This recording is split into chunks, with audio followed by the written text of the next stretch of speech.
ভোরের আলো ফোটার সঙ্গে সঙ্গে তোপধ্বনি ও সশস্ত্র সালামের মধ্য দিয়ে শুরু হয় মহান স্বাধীনতা দিবসের কর্মসূচি। চট্টগ্রাম কেন্দ্রীয় শহীদ মিনারে ফুল দিয়ে শ্রদ্ধা জানান জেলা ও বিভাগীয় প্রশাসন সহ সর্বস্তরের মানুষ। মুক্তিযুদ্ধের যে মূল চেতনা ছিল অসম্ভব বাংলাদেশ প্রতিষ্ঠা করা, এখন সেইভাবে দেশ পরিচালিত হচ্ছে, যার কল্যাণে এখন বাংলাদেশের সুনাম সম্মান মর্যাদা বহির্বিশ্বে এটা ছড়িয়ে পড়েছে। এরপর নগরীর এম এ আজিজ স্টেডিয়ামে কুচকাওয়াজে অংশ নেন স্কুল কলেজের শিক্ষার্থীরা। মনোজ্ঞ ডিসপ্লেতে তুলে ধরা হয় ৭১-এর মহান মুক্তিযুদ্ধকে।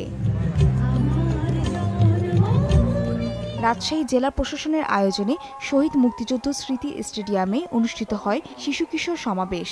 বিভিন্ন স্কুল কলেজের শিক্ষার্থীদের অংশগ্রহণে সম্মিলিত কুচকাওয়াজ, শারীরিক কসরত ও ডিসপ্লের আয়োজন করা হয়। খুব ভালো লাগছে, কারণ এই দিনে আমাদের এই দেশটি পাকিস্তানিদের হাত থেকে স্বাধীন হয়েছে।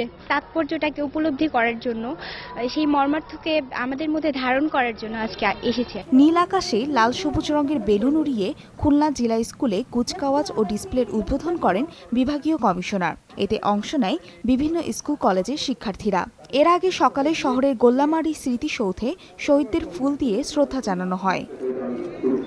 সূর্যোদয়ের সঙ্গে সঙ্গে ব্রাহ্মণবাড়িয়ার ফারুকি পার্কে জড়ো হন সর্বস্তরের মানুষ। বিনম্র শ্রদ্ধায় শহীদদের স্মরণে বেদিতে ফুল অর্পণ করেন তারা। এ সময় দেশের উন্নয়নে একসঙ্গে কাজ করার প্রত্যয় ব্যক্ত করেন অনেকে। জাতির পিতা বঙ্গবন্ধু শেখ মুজিবুর রহমানের পবিত্র স্মৃতির প্রতি এবং জাতীয় চার নেতার প্রতি শ্রদ্ধা জ্ঞাপন করছি এবং ব্রাহ্মণবাড়িয়াবাসীকে স্বাধীনতা দিবসের শুভেচ্ছা জানাচ্ছি। যথাযোগ্য মর্যাদায় সিলেটের কেন্দ্রীয় শহীদ মিনার প্রাঙ্গণে উদযাপন করা হয় মহান স্বাধীনতা দিবস। শহীদ বেদিতে ফুল দিয়ে শ্রদ্ধা নিবেদন করেন বিভিন্ন স্বেচ্ছাসেবী সংগঠনের নেতাকর্মী সহ সর্বস্তরের মানুষ। এছাড়া বরিশাল, ময়মনসিংহ, ফেনী ও রংপুর সহ সারা দেশে বিনম্র শ্রদ্ধা আর ভালোবাসায় স্মরণ করা হয় ৭১-এর বীর সেনানীদের। একযোগে গাওয়া হয় জাতীয় সঙ্গীত, অনুষ্ঠিত হয় কুচকাওয়াজ ও মনোজ্ঞ ডিসপ্লে।